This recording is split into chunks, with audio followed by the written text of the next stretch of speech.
Thank you, Shannon, for starting the recording. So good morning, everybody.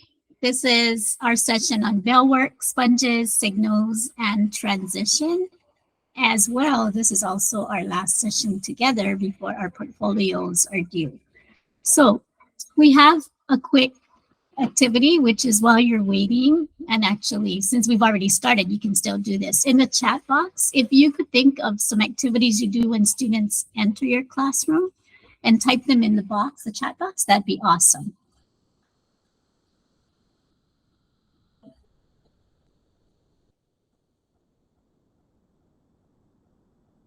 Okay, I see a check-in board.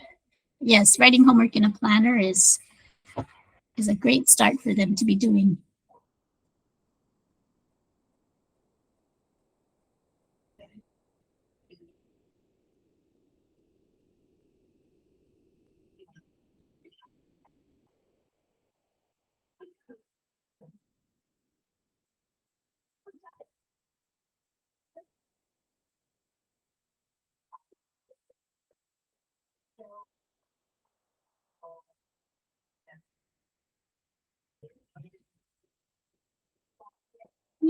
So Moani, or Pony, I see your journal reflections.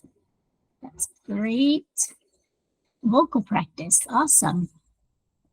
Yeah, I see a lot of bell work ideas, good ideas for that.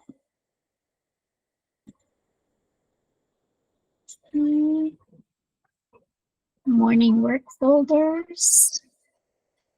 Awesome.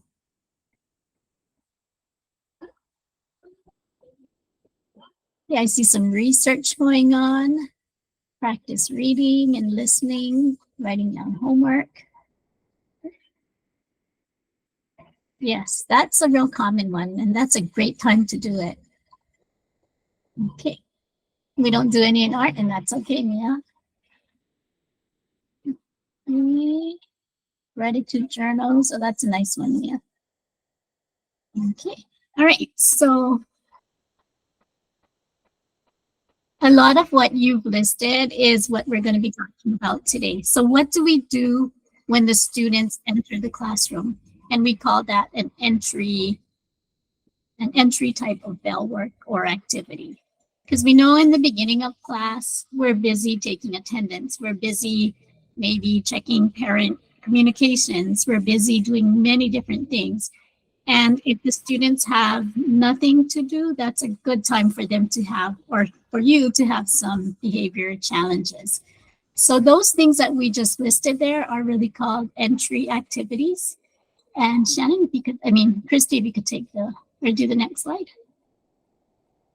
So in this section, we'll look at some bell work sponge activities. Actually in today's session. So we'll do bell work and sponge activities in my section. Then we have another part on communication styles. And the last part of our day will be looking at your final reflection that you'll be writing for your portfolio. Okay. All right, so bell work. Go ahead, Christy.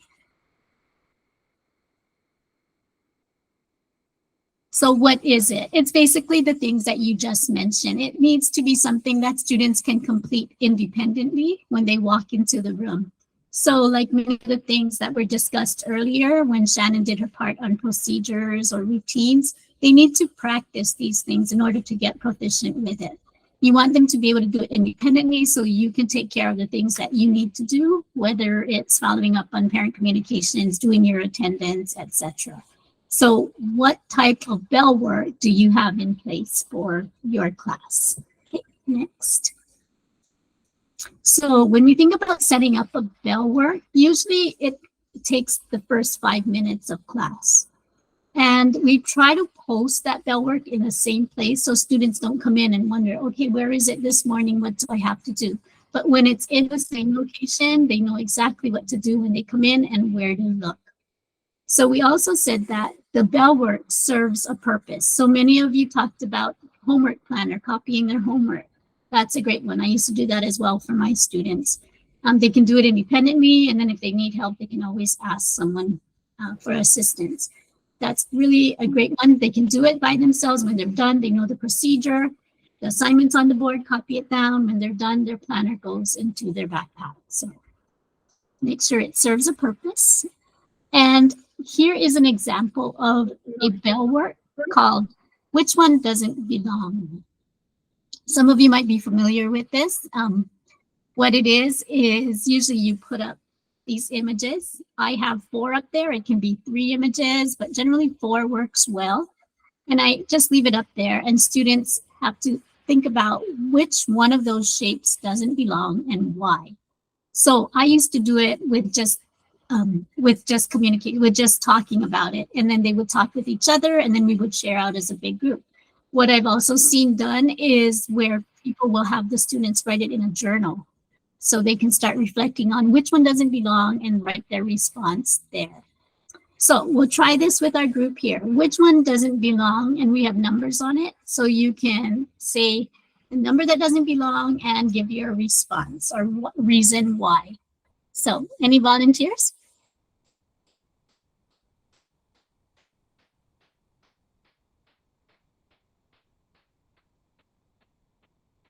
Jackie, if it's okay with you, I just posted a question that everybody could respond to.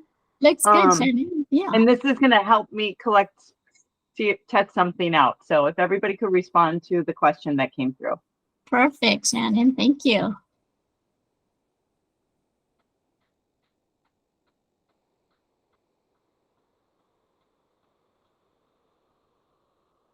So I don't see the new poll, Shannon.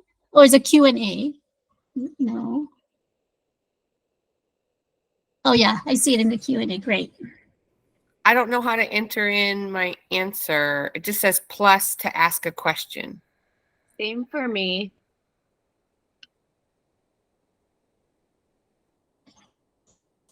Could you do that as a poll, Shannon, maybe?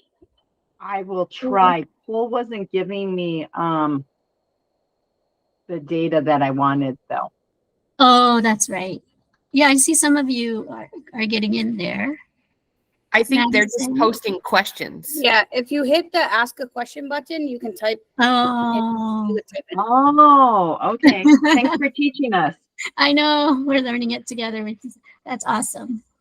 Okay, so you can click the ask a question and type in your response.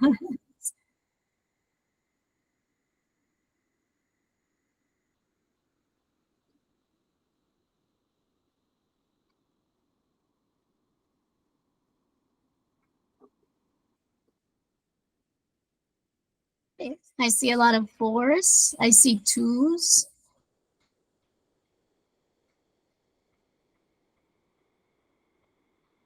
Yeah, thanks, Bryce. You put in your reason. It's 2 different color schemes for number 2. Good. It's gray, doesn't have 4 sides. Awesome. Okay, so when we do the which one doesn't belong, usually there's more than one right answer. There's really not just one response they can give and it's done, but they need to really justify their reason for why that object doesn't belong. And it's really a great way to get the students thinking early in the morning and trying to figure out, okay, which one doesn't belong? Or even if you don't have them first thing in the morning and the students come through you throughout the day, such as in the middle school or high schools, this is also an activity that you could do with them. So I do have one more slide next, Christy, and then this is one that Shannon created for her class that is very local based. So Shannon, would you just share a little bit about this one that you have? Certainly. This one, this is old. It's during COVID times. I was trying to get creative. So I'm going to let you guys tell me which one doesn't belong. So I'm going to launch a poll. Let's see what happens here.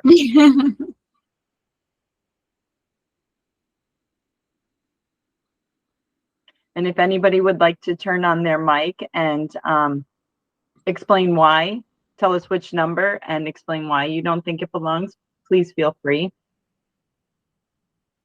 So like Jackie said, there's kind of no right or wrong answers. When I use this in my class, I've had a little booklet for my students. So they would record their answers, and then we would spend a few minutes discussing them. And I actually was very targeted when I was calling upon my students to share. I would call first on the students who were very reluctant to talk, since there is no right or wrong answer. That way it gave those kids the opportunity who don't like to talk much, the first thing to say. Because so many times when you call on the kids like third or fourth one down, they're like, oh, they took my answer. So by calling on those kids first, it gives them first voice.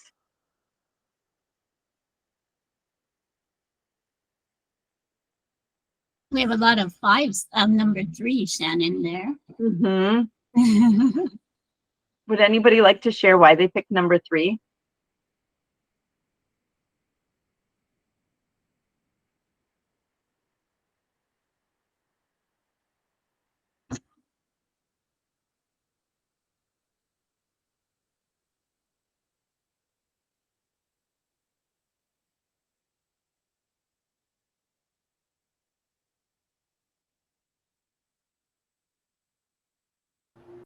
I did not pick number 3, but because I'm not sure what it is.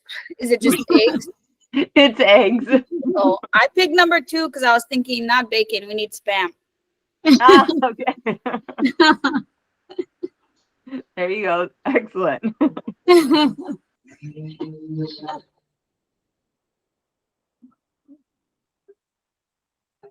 Yeah, so Number it's just a fun, different way to take something. You know, Jackie showed the traditional one, and this just kind of expands on it. When you're creating them for a whole year, almost daily, you need to get creative. You need some different things in there. Yes. Thank you, Shannon. Thank you, those who shared. Is anyone here from the Windward District?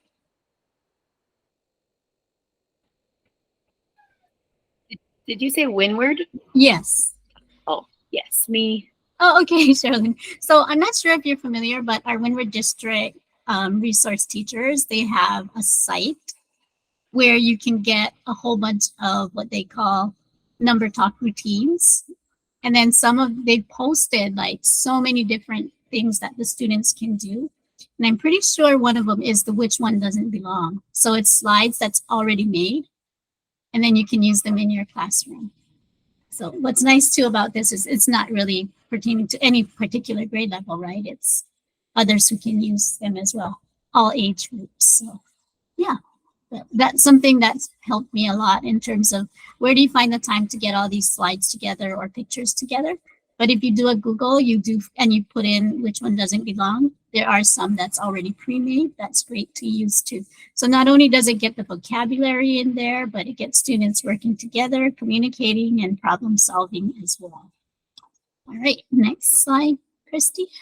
All right, so that was the part on bell work. So bell work, again, is just an activity the students will do when they enter the classroom in the morning. So the next part then is we move into something called sponge activities. So when you think about the things that we're presenting now, these are things that if you have in place, it'll help your day and class to run more smoother. So sponge activities, next one, Christy. So what is it? It's really a term that was coined way back by Madeline Hunter. And when we refer to sponge, we think about a sponge that soaks up water or soaks up liquid.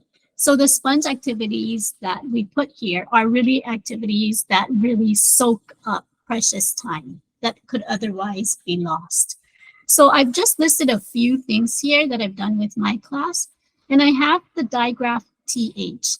What I'll do sometimes is I'll just put that up on the board and I'll ask students, can you think of words that start or end with TH? So they're taking turns, and then if I want, I can also write them down. So we have a whole list of words. That's one activity. The cookie jar activity is one where we try to always get poetry into our literacy block. And oftentimes it's difficult to find either the right poem or fit it into what we already do.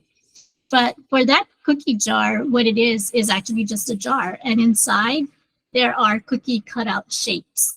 So one I have is a M&M cookie. And on the back side, there's a poem. So a student will come up, they'll reach in the cookie jar, pick out one of the cookies, and then we'll read or share that poem together. So it was one way to fill up that or soak up that little time that we had, perhaps before lunch, perhaps before the end of the day, before recess, etc. I have a student's name on there, Joseph, and this other activity was really that person would be in the front of the room and students would have a chance to give a positive comment or say something nice about that child. And they really like it, that they feel good about themselves when they hear all these things. For our school this year, we're also really heavy into building relationships. And yesterday was a good example of a sponge activity that I needed to quickly think of because we had 3 more minutes before school was done. Too much time to really just say, okay, get ready to go and sit outside and wait, because that can be sometimes chaotic. So we stayed in the classroom, had the students sit in a circle, and we did a game called Chicken Goggles. It's just a really fun way, and it's a way to build relationships, to get to know your students a little bit better and for them to get to know you better. So they voted to play that game before we left for the end of the day. So I know sometimes, even though we said that, well, this is coming later, but sometimes we said, oh, it should be academic focus. Building relationships is so vital and so important to good classroom management as well. Okay, next one, Christy. Okay, so when you think about a sponge activity, you want to think about how it's set up. So first of all, it should be fun, right? It shouldn't be something that's so hard to do or so difficult, because that kind of defeats the purpose of soaking up the time when which otherwise could be lost. It's based on a student's prior knowledge, used by the whole class. It could be used by a group or individuals, and it's usually to bridge that ending time. Again, it should be easily implemented with very little equipment, because you don't want to spend the whole time getting things ready together for them to do this sponge activity, and capable of being implemented for varying lengths of time. So that game I did yesterday could have been a real quick one, could have ended by the time the class ended, could have gone beyond that too as well if needed. Okay, next, Christy. So what you're going to be doing is in a group, sorry, Shannon, I forgot this was also a breakout room too, but you can just do random is fine. And you can do about 3 in a group is good, 3 in a group. So in a group right now, what you're going to be doing is thinking about a sponge activity that you currently do with your students. Now, some of you may say, well, I don't really have a sponge activity, and that's okay too. What you want to do is listen to what someone else may be doing in their class and take careful notes of that activity. So in this particular portfolio entry, you will be needing to implement a sponge activity or bell work activity. So if you don't have one that well, actually it should be a new one. So take note of what that person is sharing, and just take careful notes, ask them questions, because it is something that maybe you could do for your portfolio, and that could be your entry right up. But again, you're going to be in a group, share a sponge activity. When you're done, you can select like maybe one person to share. And we may not get to all groups, but at least have one person share one of the activities they heard that was pretty neat, that maybe other people may want to know about too. Okay, next slide, Christy.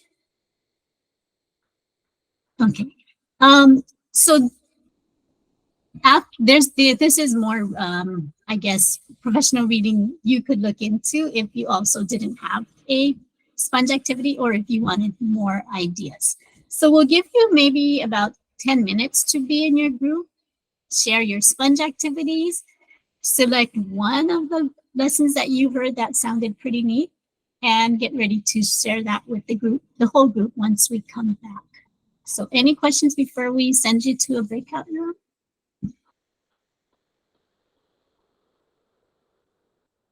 Okay, so we'll do a 10-minute time on that.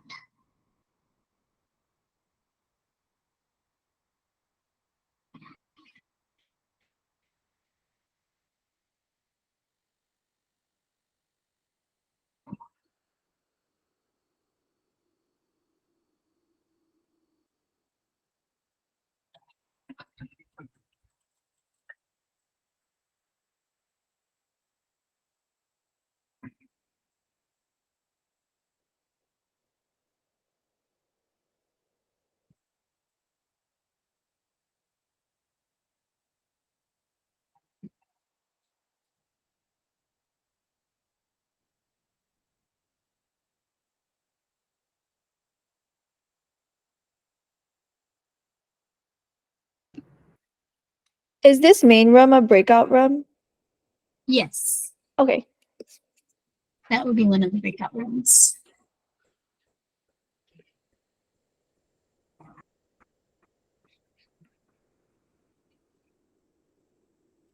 Hi. Hi, Alyssa. Hi, Jennifer. Hi. I'll go first. Are we still waiting for people? Yeah, but you can Sorry, start. sorry, Okay. Shannon. Sorry, guys, real quick. I was in breakout 4, but there was no one in there. I was supposed to go to breakout 4 too, but when I got there, it said like I had to rejoin the main group first. Oh, for me, there was no one inside the room. It's okay. Yeah, You it can stay with us. redirected me. I don't know. I ended up here somehow. Okay, I'll just stay here if that's okay. Sounds good. Me too. Okay, what I don't really do sponge or bell activities because I do art and I have such a short time to do stuff, but sometimes I'll do like drawing challenges, which are fun. So I'll just say, okay, let's do a drawing challenge. You have to draw something red that starts with the letter R that flies. And so they all come up with crazy pictures, and it's just kind of a fun, easy way to bring some laughter into the class. Thanks. What grade do you teach? Or grades? I teach 6, 7, and 8. Yeah, Washington Middle School. Do you know Darren Ujimori? Are you related? No, I don't think so. Okay. What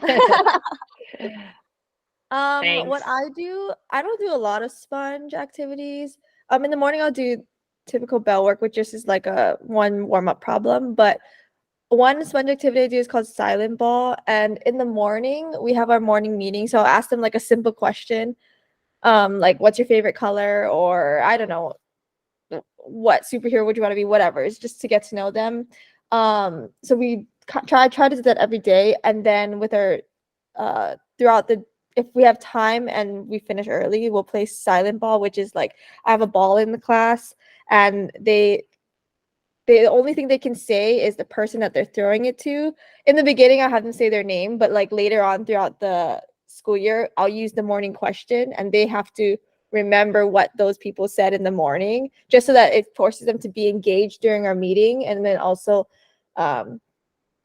get to know other people in the class. When they throw the ball, they have to remember, oh, that person liked, I don't know, French fries or something. So they would have to say their name and what they remember from the morning meeting. So Do they that's sit on their fun. desks? No, I have them stand up. Oh, okay. And move. Yeah. How big is the ball? You like right about this size. You know, like that pink ball that I bought one time. Oh yeah, okay. Yeah, just that.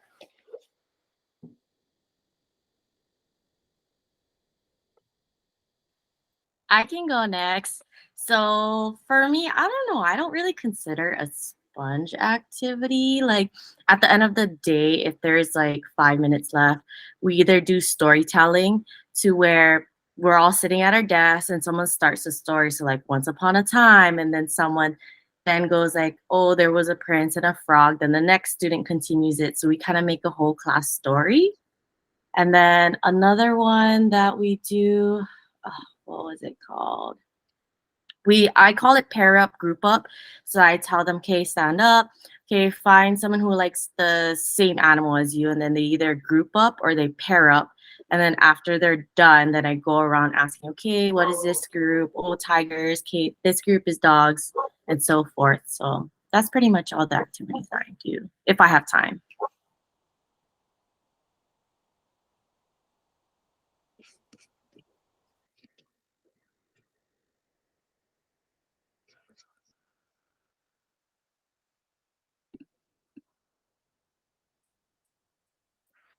Okay, I guess I'll go next. I don't know if it's like a sponge activity, but Like there's a couple that I do. Like I do inside outside circle. So I have the kids like stand like in 2 circles facing each other. And then they can rotate. I'll say like move like 3 spaces outside circle. So they have a new partner.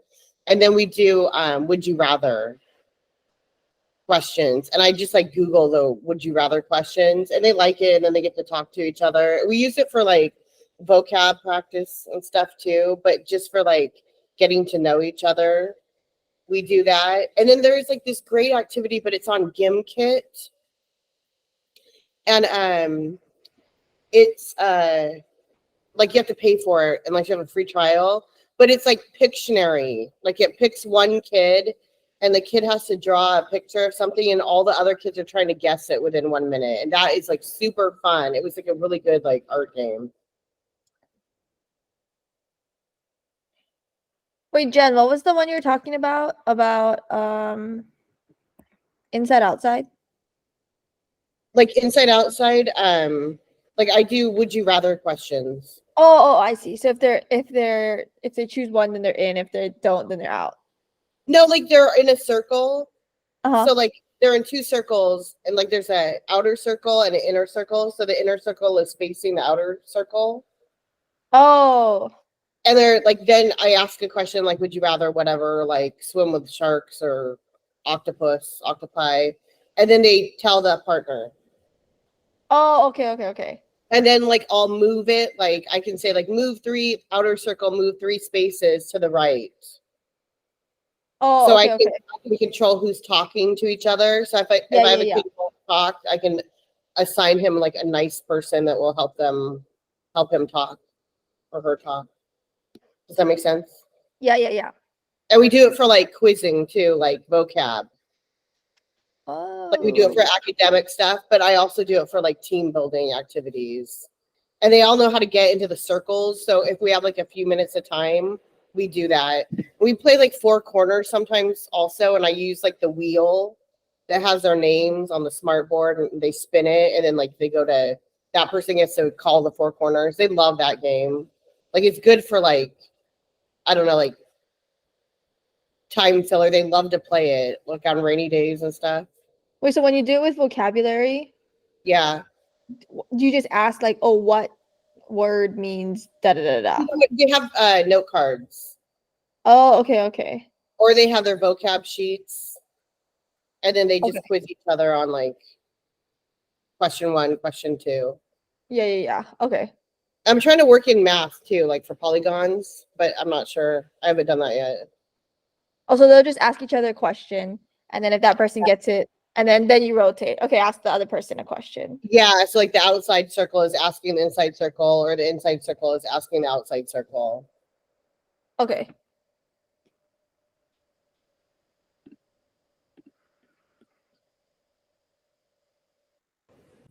Can you guys see the chat going on? Yeah, I think some people are trying to go back to their original. I don't know, something happened. Oh, is it Grayson's birthday? Yeah. Oh, Today. I didn't know.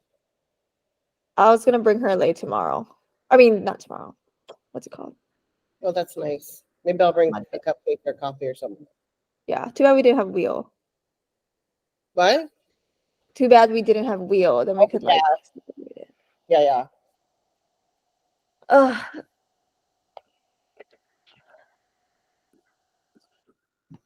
Hi, sorry, I keep my camera off because my internet isn't so good. But yeah, something happened. We tried to join our breakout room and everybody got kicked out of the whole meeting. So Oh. yeah, so when we joined, we got just stuck in your group. So Shannon said to just share here, but the sponge activity that I do with my class, I shared it as a bell work, but I guess it's more of a sponge activity, not a bell work. My students they have decodable texts and the stories that we read as part of our Reading Wonders curriculum, and they just have it in their book bins, and they have the versions that they can listen to online. And so for my lower students, they listen to the stories and then they practice reading it along with their printed books. And for my higher students, I ask them not to go on their computers and to practice reading independently. so that when we get into the stories, we don't have to do so many my turn reading, your turn reading. We can do whole class reading where they're reading with me, and they can do a lot more independent or partner reading because they've already practiced and heard the story many times. Oh, that's what grade do you teach? I teach first grade. Oh, I could also use that though for my class. We teach Yeah. fifth. How do you start that again? So my kids all have like their own book bin areas, and then they just have those books with them. So when they come in, they put their, normal things, put your bag where it goes, your water where it goes, your lunch where it goes, and all of that. And then they grab their materials for our first activity of the day, which is a reading activity, with also their like regular books. And then they log in online, and they have an account online for our reading curriculum, and they listen to the stories online, and then they practice reading it in front of them.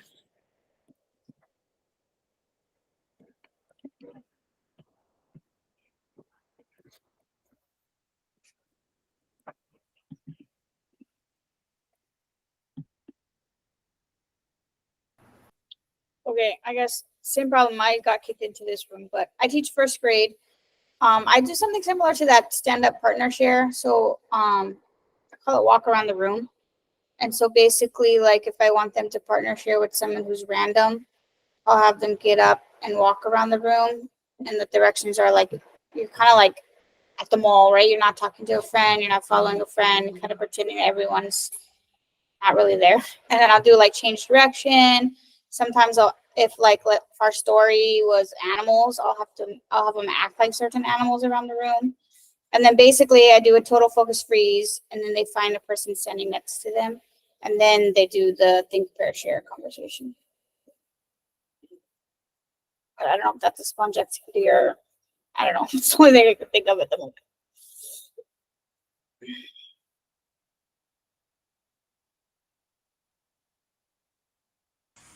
I'll let you folks continue because I know there was some Google issues just now. But if anyone else needs time, we'd like to allow that. Does anyone feel that they maybe didn't get any ideas yet for a sponge they could do, a new sponge activity?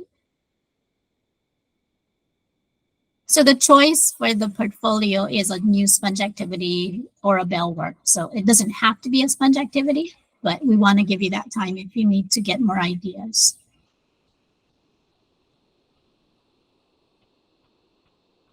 Okay.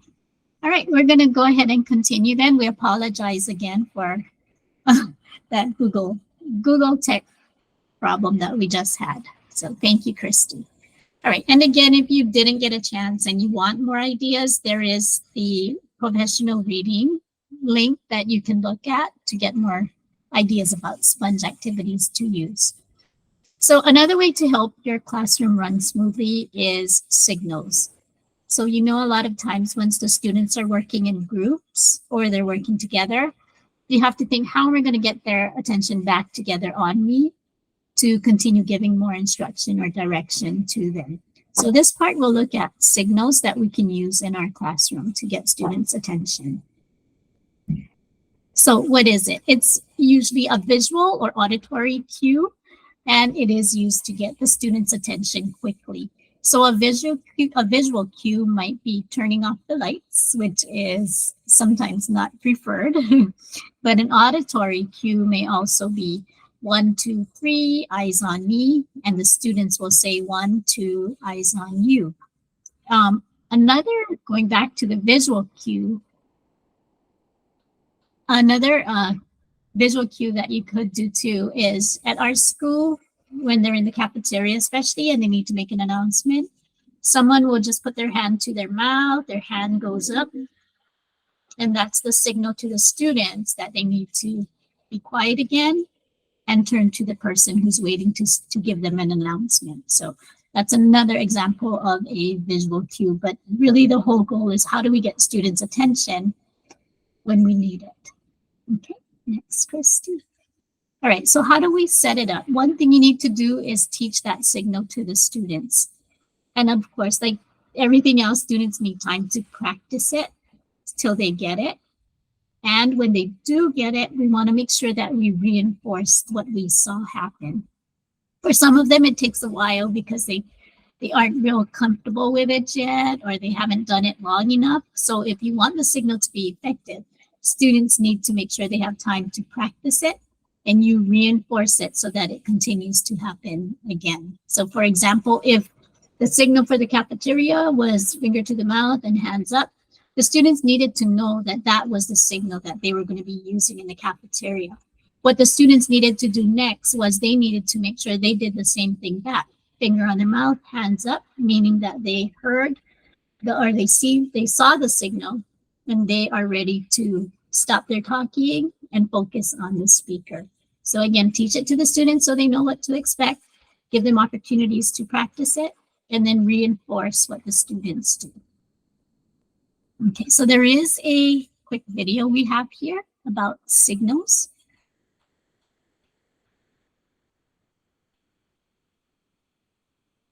Christy, are you able to?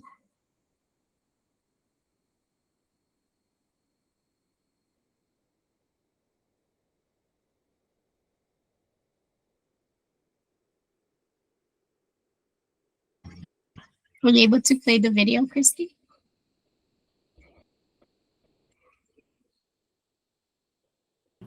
Call out to them using the phrase that I've chosen. Thank you. An attention signal is a way for the teacher to get the attention of his or her students. And the way I use it is when my students are busy doing other work, or maybe they're getting a little bit rowdy, or I'm trying to gather them back from a big activity, I call out to them using the phrase that I've chosen for my attention signal. I'm going to teach you this attention signal, okay?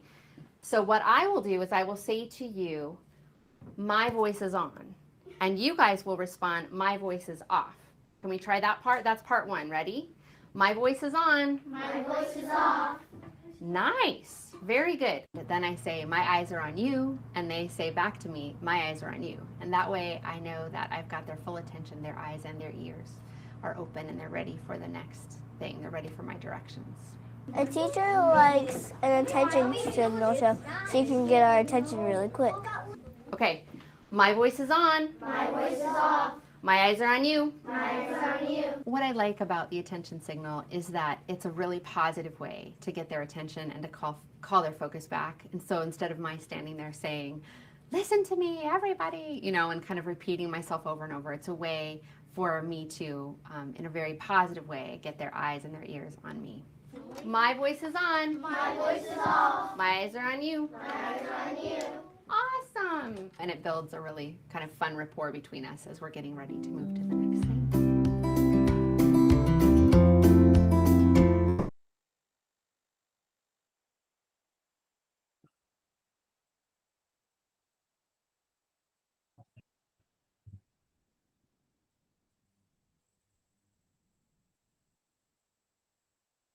Thank you, Christy. Okay, so that was a really good example of setting up the signal that she taught her students. Now, signals can also be nonverbal. So we'll take a quick look at this video also that looks at nonverbal signals.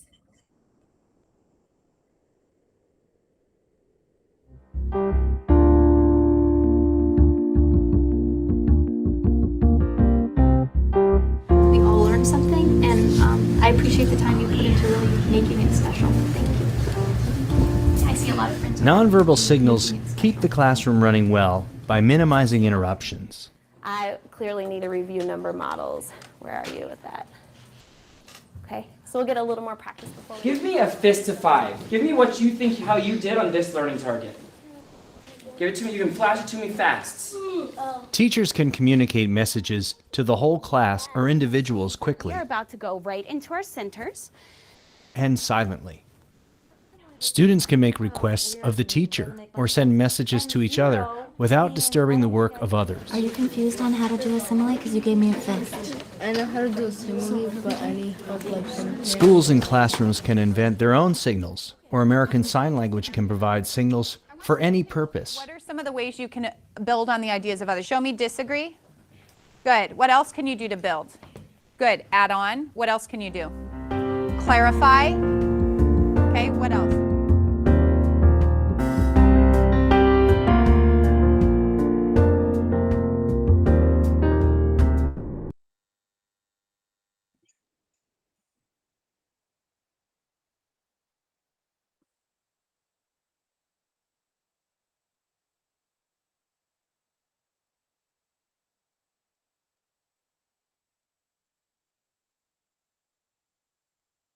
Okay, so I know, thank you, Christy. That signal was not necessarily an attention signal, but it was also signals you could teach the students to use in the classroom. Most times I don't use the thumb down signal because I know it has a lot of negative connotations, but whenever we do signals of agree or disagree, we always go sideways instead of down. The students really don't care for the down one too. It makes them feel pretty bad, but so our signal in the classroom, if we agree with someone, we do like a shaka sideways. And then if we, for example, say that that group maybe needs a little bit more practice, we just go sideways. All right, Christy. So how do you signal your classroom for attention?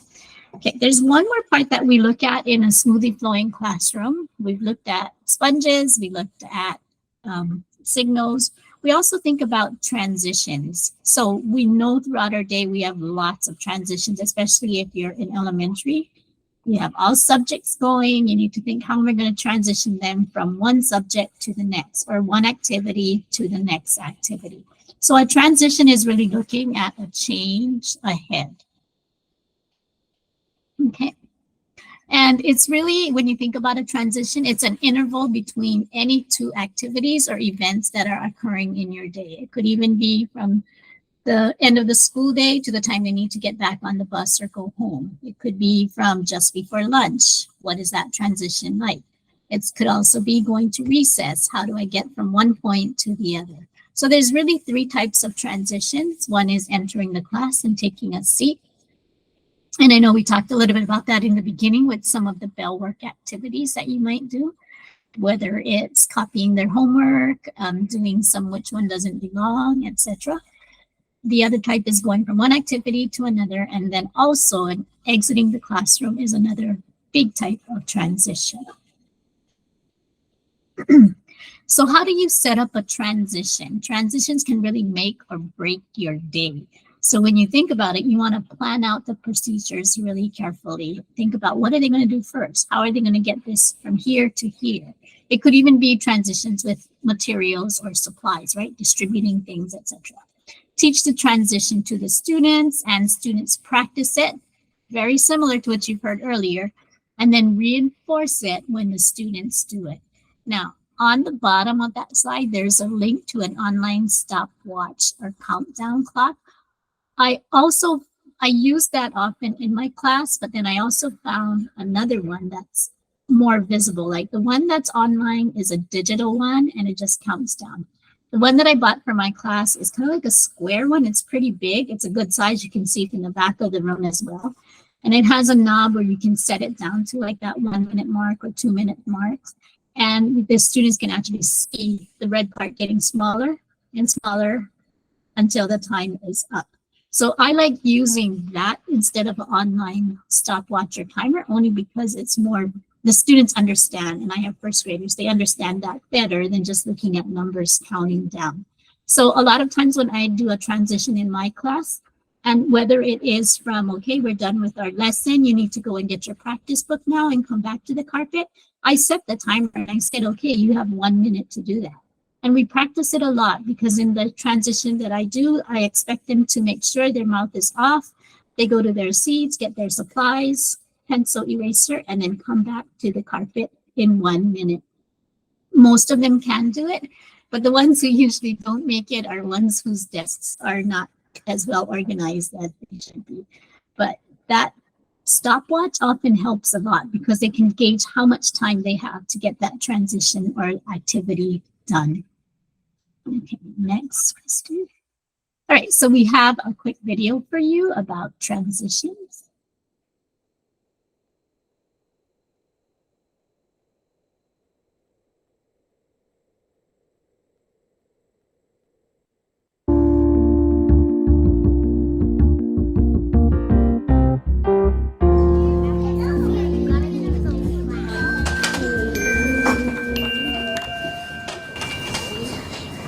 I noticed that everyone has hands free and eyes on me.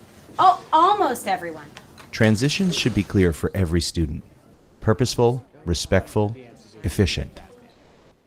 That was easy. And thanks for your work over the last 25 minutes of class. I just wanted to check in and see if you had any kind of like technology questions that maybe popped up as you started this work on your graph. Transitions during lessons work best when they are planned by the teacher ahead of time to move the lesson forward smoothly.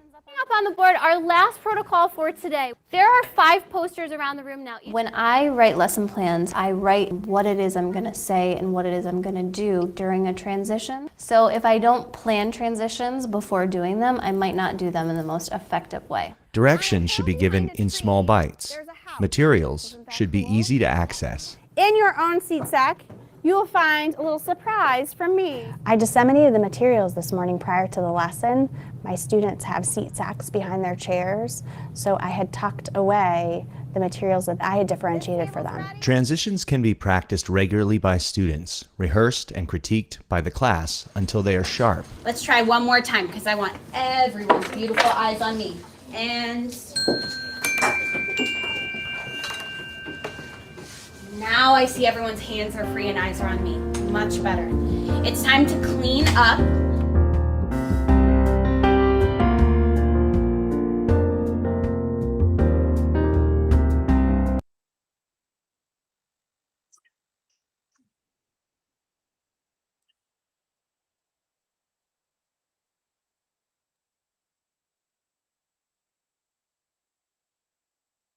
Thank you, Christy. So again, transitions can be a time that makes or breaks your day. If the students do not have a good system in place for transitioning from one thing to another, it could be pretty chaotic, and you can spend more time getting them back, getting their attention back and getting the procedures in place, and it wastes a lot of time. So really thinking about how are you going to get them from point A to point B, or how are they going to go and do this particular activity efficiently.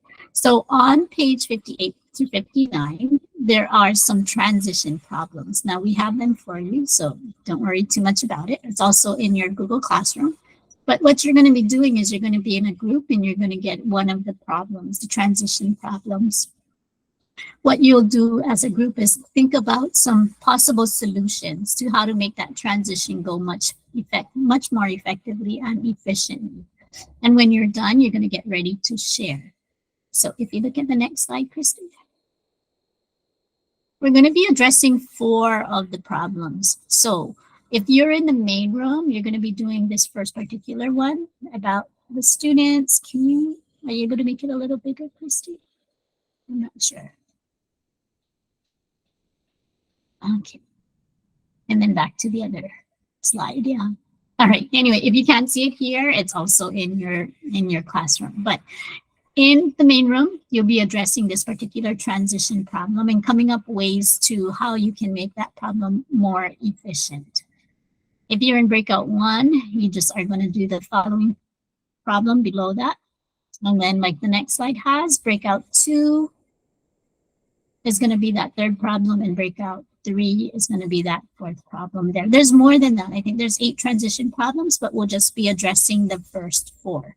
So Shannon will be having you go, and hopefully we don't have any more Google issues with the breakout rooms. We'll give you about 10 minutes to really look at that problem that occurs, note some solutions of how to solve that problem, and then we'll just do have somebody in your group get ready to share back out when you return to the main room. All right, any questions before we?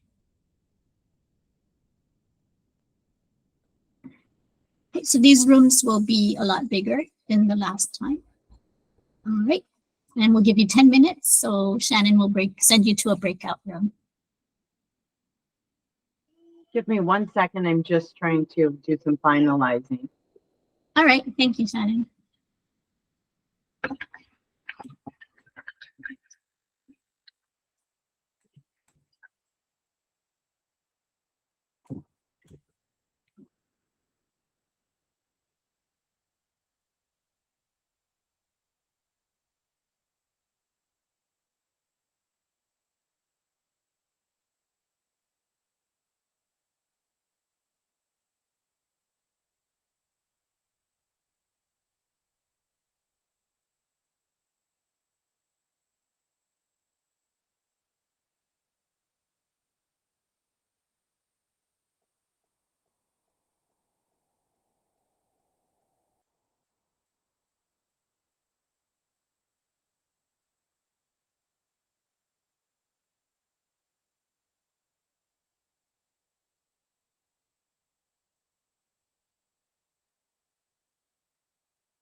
Hi, everyone. Was everyone able to read through the transition problem? Yeah, looks like ours was the students talk loudly at the beginning of the period. The teacher is interrupted while checking attendance, and the start of content activities is delayed. Mm-hmm. The first thing that came to mind was kind of what we've been talking about this whole time, to have a bell work or a entrance activity so students come in and get started on something right away. It doesn't have to be on the activity, but they have something to do right when they enter the door instead of sit down and talk to a partner.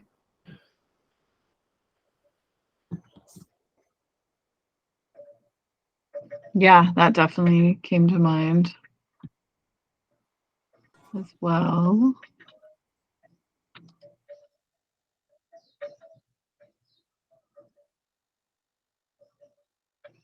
Give them something to get busy right away. So you're not having to give like a lot of reminders and redirection. They know what the expectation is then. Yeah, I also thought of how I have things on the board when they walk in. Like they know the routine when they walk in. I have a slideshow of a list of things that they can do or things they need to get done in the morning so that they know they can just look up and they don't even, I mean, we say good morning or greeting and then I'm like, okay, like look what's on the board. And then that way they don't have to constantly come up and check in. Yeah, so that teacher could, she'd have to teach a new procedure then, like have a certain spot where she'd write it or project it or whatever she decides or he decides to do.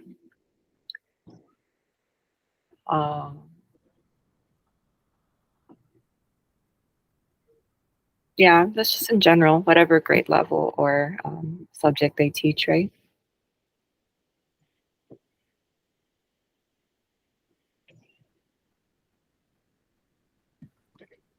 Yeah, and another thing that I thought of was sometimes when I know that I'm going to be transitioning or going into an activity and I know that my students take a little longer, I'll do this like after recess or like lunch because it's just you're coming in from a high energy activity to going back into work. I'll walk around and I know everybody has like a different reward system, but our school does one that's a school wide and we call it they're kind of like little cards of like we call them because our mascot is Nene. We call them Nene Kala, so it's like little dollar bills with a duck on with a Nene on it, right? But I walk around and they can buy things from a store with it at the end of the week. And so the kids that get started the fastest, I give those to those kids. And then the ones like I'll whisper to like some of my students that are like on the slower side to get things done. I'm like, if you can be one of the top people today, I'll give you 3. So I don't announce it to everyone, but some of my students that move a little slower, I'll give them a little extra if they can get it done quicker than they normally do.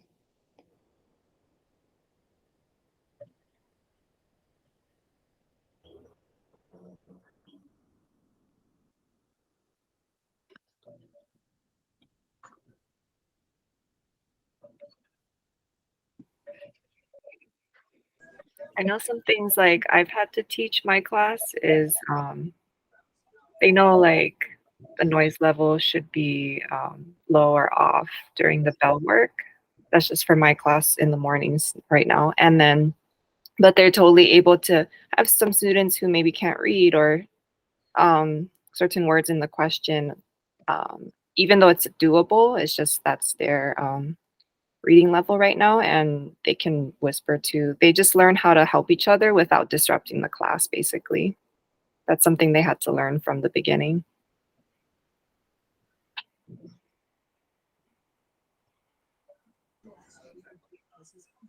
Another thing I've done in the past, or even this year, I do it a lot, especially during independent work time, but it could be done like, yeah, when the students come in. I have like music playing, but I play a certain noise level or volume so that the kids know like they can't be louder than the music. So they have to keep their voices down and everyone needs to be able to hear the music. Yeah, I've done that before too. That's a good one.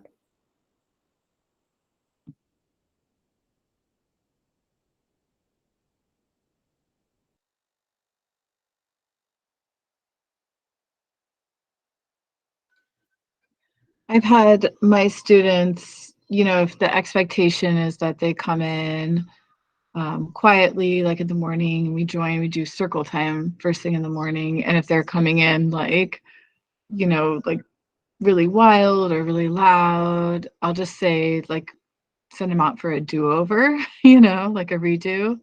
And just that practice and like reinforcing the expectation can be helpful, you know, just making sure they know that exactly what the expectation is.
Okay. Looks like that breakout worked a little better, hopefully without too much Google issues. So for this part, I'm going to ask at least one person to share from your group about your scenario that you had and then how you folks solved it. So we're going to start from the main room, and if you could just summarize your transition problems and then say how you folks addressed it. So main room.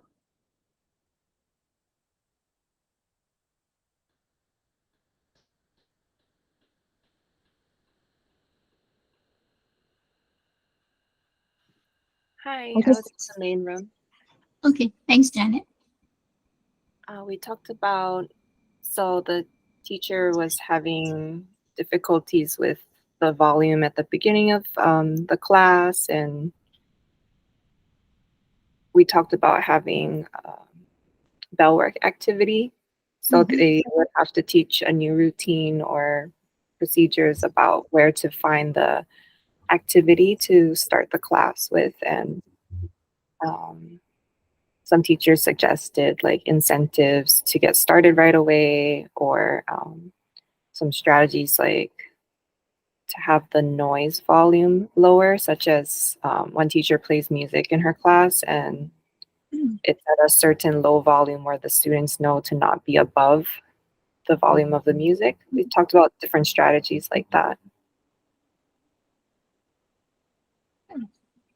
Okay, thank you, Janet. I've seen where they have those traffic lights so the students can monitor their volume or their level of their volume. But sometimes that works against you because they try to make the light change by being more loud. So that doesn't always help. But yeah, they like just seeing it change and how loud they can get. All right, so breakout room 1. Our problem was that the teacher just wasn't prepared and she was looking for activity, like materials for her activities, and kind of delayed the start of class. So we said that we could have either students like pass out materials if they're like finished with their bell work early, or else while students are doing their bell work, the teacher can pass back materials or just prep for the activity before, so that it doesn't take up so much time, class time, and doesn't delay as much. Great, thank you. I know sometimes for elementary, this is a challenge because we have so many parts to prep for: reading, math, social studies, science, and you really need to have it organized and ready so that it will move smoother. So thank you. Okay, breakout room 2. Our problem was that our students were socializing too much when they were supposed to be working on an assignment. So we said that we would probably walk around and monitor the students and address them in their groups with redirections for getting started, just for the sake of time. Like if they're already in a group or a partnership, we wouldn't send them back to their desk to then practice that transition, but we would review transitions afterwards and how to get in a group and start immediately. And we also talked about how our problem said that they were socializing during independent, partner, or a group assignment. And so we said that could have been an issue with the teacher's clarification of the rules for the assignment. So we would review how to show that or how to ask for help if they don't understand an assignment, and then also go over how to demonstrate their understanding before transitioning into that actual assignment, just to make sure everybody's on the same page. Good points, Hannah. Thank you. Thanks. Okay, and transition or the breakout room 3. So for our situation, basically transitioning from one activity to another, the students were not doing that smoothly and effectively.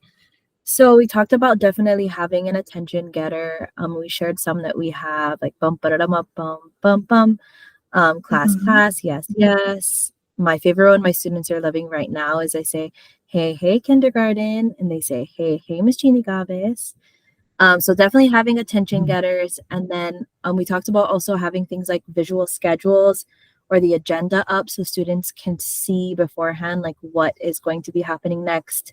Also having things like timers up so they can see how much time they have left. And one teacher has like a sand timer so you can see physically, how much time they have left before transitioning. And then of course, making that transition very clear and ensuring that everybody is moving on and ready for the next thing. We also talked about how students can hold each other accountable and help each other out to be like, hey, we're moving on. Yeah, that's pretty much it. Great. Thank you, Moani. I like all your ideas that you had, and I know many of you mentioned about teaching it to the students and making sure that they have opportunities to practice those transitions as well. So thank you. When you were sharing about some of the signals too, I was thinking about another one that I used before is the waterfall. I don't know if you're familiar, but you just say waterfall, and then the students will go shh. And it really works. It's like, okay, when they're done with that, they're back to knowing what they need to do and refocused on you if they have any more, or if you have any more information that you need to share with them. But that was one really effective one. Doesn't take much time. The students do it. They get really into it. And then the other one I was thinking is sometimes we do a countdown. And what I like about the countdown is it gives students a chance to finish up their last thought of what they were trying to say. Because if you try to do something so immediately, it doesn't get students a chance to like if they're talking with someone, to finish up their thought. So I just do a countdown, 5, 4, 3, 2, 1, and then they finish up what they're saying and they refocus on either myself or the task that they need to do. So a lot of great ideas. Okay, so next slide, Christy, please. All right, so we're going to go into the portfolio and what you need to do now for this part.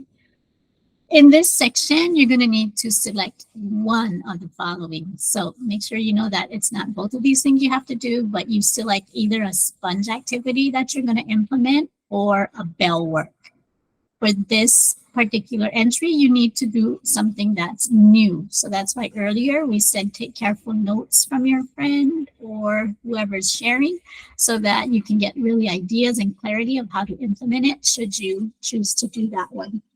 Or the other option is you can do a bell work that's new as well. So when you think about what you're going to do, make sure there's enough substance to write about the sponge activity or the bell work. Sometimes if it's just such a short, brief thing, there's not enough that you can reflect on in this particular entry. Okay, so again, it must be new, something you've learned today from either the readings that you have there, from your colleagues, from our slides, something that will be new that you will implement. Okay, next one, Christy. All right, so you'll see that there's 4 parts to this particular lesson. And entry, and in those parts, one second, you'll see that the first part is where you have to describe the activity in detail. So again, we always bring you back to the reviewers. The reviewers have not been in your classroom. They don't know what you're teaching. They don't know the activity. So your goal is to make sure you can give enough details for them to see that activity and to understand how it went. So you want to also, and take careful note of this, include evidence of the new bell work or sponge. So in past, just FYI, this is the area that many educators forget to complete or include. So their portfolio piece gets returned to them, but make sure whatever bell work or sponge activity you're doing, you need to include evidence of that bell work or sponge. In part 2, you're going to look at that particular activity that you did and identify any problems with implementation that you had. So if yes, there's 2 bullets there. You need to describe the problems and how you addressed it, or maybe will address it in the future when you do the lesson again or the activity again. If there's no problems, you need to explain why you think it ran smoothly and really put some thought there. Should be more than a couple sentences. Really think about why did it go well or why did it not go well? What could you do next time to make it better? You'll notice in part 3, you're going to have to address all parts of that question. So you're going to describe your students' reactions to the activity. So as you're implementing it, notice what are their reactions to that activity that they're presented with. Did they react as you expected them to react? And explain how the activity enhanced or hindered your classroom management. Okay, so some things to think about for that. And in part 4, think about how you're going to use the sponge activities or bell work think about the use of sponge activities and what parts is most challenging for you to implement and what parts are most comfortable for you to implement. So again, there's 4 parts to this entry, and you need to make sure you address each part. Okay, so on the next slide, we have the sessions that we've gone over. We're on session 5. We just completed the sponge activities and bell work. We're going to give you about a 10-minute break. And when you come back, we're going to move into something called communication styles. Following that module, then we'll be talking about your final reflection for the course. And then as a reminder, the portfolio is due on November 6th. So any questions before we give you your 10-minute break?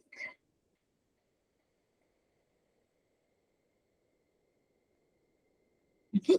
If not, you're welcome to stay back too and ask your questions, but take a stretch break, get some